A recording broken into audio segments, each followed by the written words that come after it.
बऱ्याच वेळेस भाजणी जमली नाही तर चकल्यासुद्धा आपल्या बिघडतात। त्यामुळे अतिशय साध्या आणि सोप्या पद्धतीने बिना भाजणीची अगदी कमीत कमी वेळेत आणि कमीत कमी तेलकट मस्त कुरकुरीत अशी ही चकली कशी बनवायची ते आज आपण पाहणार आहोत। तर अगदी 15 मिनिटात तयार होणारी ही पोह्यांची चकली तुम्ही जर पहिल्यांदा जरी बनवली तरी एकदम परफेक्टच तयार होईल। इतकं अचूक प्रमाण मी तुम्हाला सांगितलं आहे, तर तुम्हाला ही चकली पाहून लक्षातच आलं असेल। चला मग ही पोह्यांची कुरकुरीत चकली बनवायला सुरुवात करूया। तर सर्वात आधी आपल्याला पोहे घ्यायचे आहेत आणि ते थोडेसे भाजून घ्यायचे आहेत। तर इथे मी रेग्युलर हे पोहे बनवण्यासाठी जे पोहे घेतात तेच 1.5 वाटी पोहे घेतले आहेत। तर सर्व साहित्य मी याच वाटीने मोजून घेतलं आहे। तुम्ही घरातील कोणतीही अशी एखादी वाटी सेट करून सर्व साहित्य एकाच वाटीने मोजून घ्यायचं। त्यानंतर इथे मी हे डाळवं घेतलं आहे किंवा तुम्ही डाळ्याही म्हणत असाल, तर ह्या डाळ्या जरी नसतील तरी फुटाणेसुद्धा तुम्ही वापरू शकता। फुटाण्याचे साल काढून तुम्ही हे 1 वाटी आपल्याला घ्यायचं आहे। तर ते सुद्धा आपण हलकेसे भाजून घेणार आहोत। तर थोडंसं मॉइश्चर असतं त्यामुळे आपल्याला 3-4 मिनिटच हे हलकेसे भाजून घ्यायचे आहेत। तर लाल न करता लो फ्लेमवर 2-3 मिनिट मी हे असं भाजून घेतलं आहे आणि मध्ये तुम्ही चेक करूनही बघू शकता। थोडेसे कुरकुरीत झाल्यानंतर आपण हे काढून घेणार आहोत। तर या पद्धतीने पोहे थोडे कुरकुरीत झाल्यानंतर मी गॅस बंद केला आहे आणि हे थंड करून घेतले। तर याची आता आपल्याला पावडर बनवून घ्यायची आहे। तर इथे मी मिक्सरच्या भांड्यामध्ये हे सर्व डाळवं आणि पोहे एकत्रच बारीक वाटून घेणार आहे। तर याची आपल्याला एकदम बारीक पावडर तयार करून घ्यायची आहे आणि नंतर आपल्याला एखाद्या चाळणीने हे चाळून घ्यायचं आहे, म्हणजे जाडसर हे कण यात येणार नाही किंवा चकली करताना येणार नाही। तर थोडं जास्त असेल तर तुम्ही परत फिरवून घेऊ शकता। तर याच पिठामध्ये आता 2 वाट्या आपल्याला तांदूळाचं पीठ घ्यायचं आहे।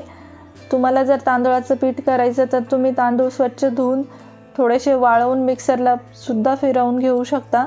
तर जास्त जुनं पीठ आपल्याला घ्यायचं नाही आहे। इथे 2 वाट्या मी गच्च भरून हे पीठ यामध्ये घालून घेतलं आहे आणि यामध्येच आता आपण काही मसाले घालून घेणार आहोत। तर इथे मी अर्धा चमचा जिरं घातलं आहे आणि 1 चमचा आपल्याला ओवा घ्यायचा आहे। तर असा हातावर चोळून घ्यायचा, म्हणजे त्याचा वासही छान राहतो।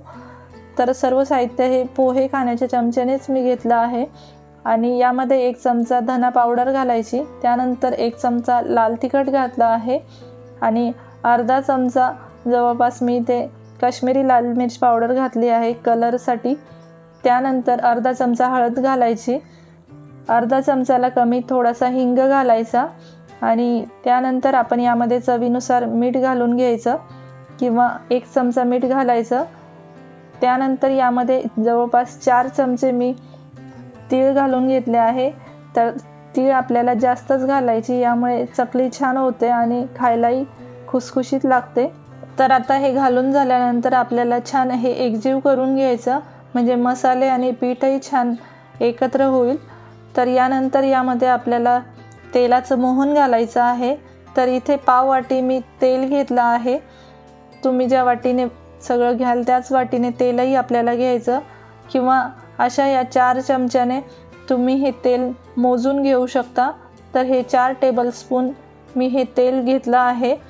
जर तुमचं प्रमाण थोडं जास्त असेल किंवा वाटी मोठी असेल तर तुम्ही चमच्यानी न घेता पाव वाटी असंच तेल तुम्ही यामध्ये घ्या आणि या साईजचीच जर वाटी असेल तर तुम्ही 4 टेबलस्पून तेल असं मोजून घ्यायचं। तर हे 4 चमचे तेल मी कडकडीत गरम करून घेतलं आहे आणि ते या पिठामध्ये घालून घेते आहे। तर तेल आपल्याला थंड घालायचं नाही आहे, गरम करून घालायचं आणि त्यानंतर चमच्याने असं मिक्स करून घ्यायचं।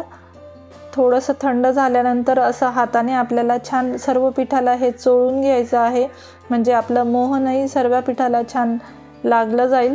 तर आपलं हे मोहन एकदम परफेक्ट झालं आहे। त्यानंतर आपण हे पीठ भिजवून घेणार आहोत। तर इथे त्याच वाटीने मी 2.5 वाटी पीठ गरम करून घेतलं आहे। तर गरम असल्यामुळे थोडं चमच्याने सुरुवातीला मिक्स करायचं आणि त्यानंतर हळूहळू यामध्ये मिक्स करत जायचं।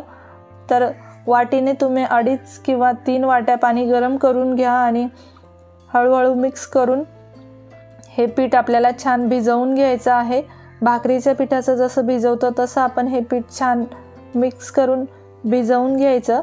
तर तुम्ही बघत असाल या पद्धतीचं आपल्याला छान भिजवून घ्यायचं आहे।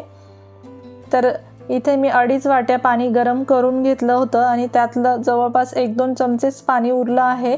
तर इथे तुम्ही 2.5 ते 3 वाट्या पाणी गरम करून घेऊ शकता।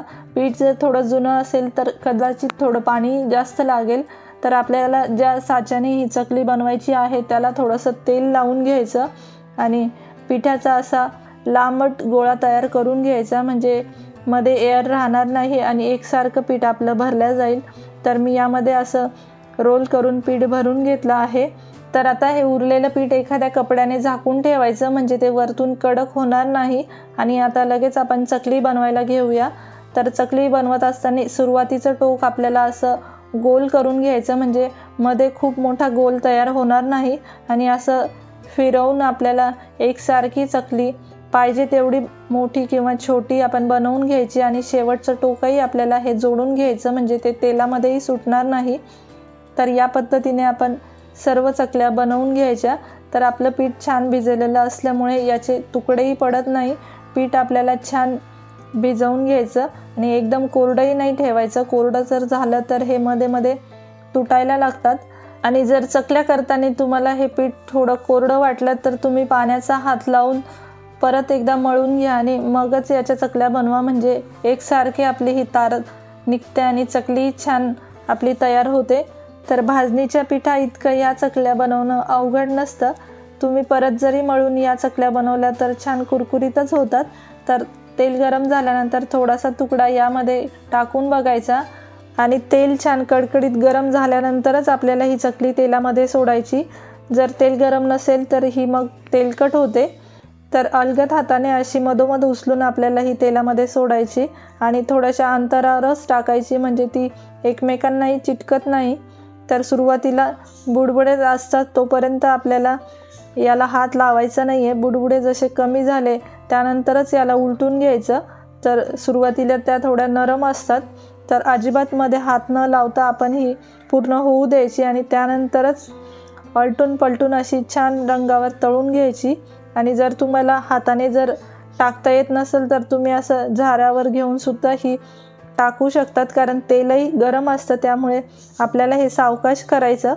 तर इथे मी परत एकदा ह्या चकल्या तुम्हाला तळून दाखवते आहे। तर जशी जशी एक साईड थोडी भाजल्या जाते तशी तशी ती आपोआप तेलावर तरंगायला लागते आणि त्यानंतर आपल्याला उलटून पलटून छान रंगावर अशी तळून घ्यायची। खूप लाल न करता आपल्याला ही काढायची आहे। तर तुम्ही बघत असाल ह्या चकल्या आपल्या छान खुसखुशीत तयार झाल्या आहे। तर या पद्धतीने एकदा नक्की चकल्या ट्राय करून बघा, सर्वांनाच खूप आवडतील आणि शेवटपर्यंत कुरकुरीत राहतील। तर आजची ही चकलीची रेसिपी तुम्हाला थोडी हेल्पफुल वाटली तर प्लीज लाईक आणि शेअर करायला विसरू नका। धन्यवाद।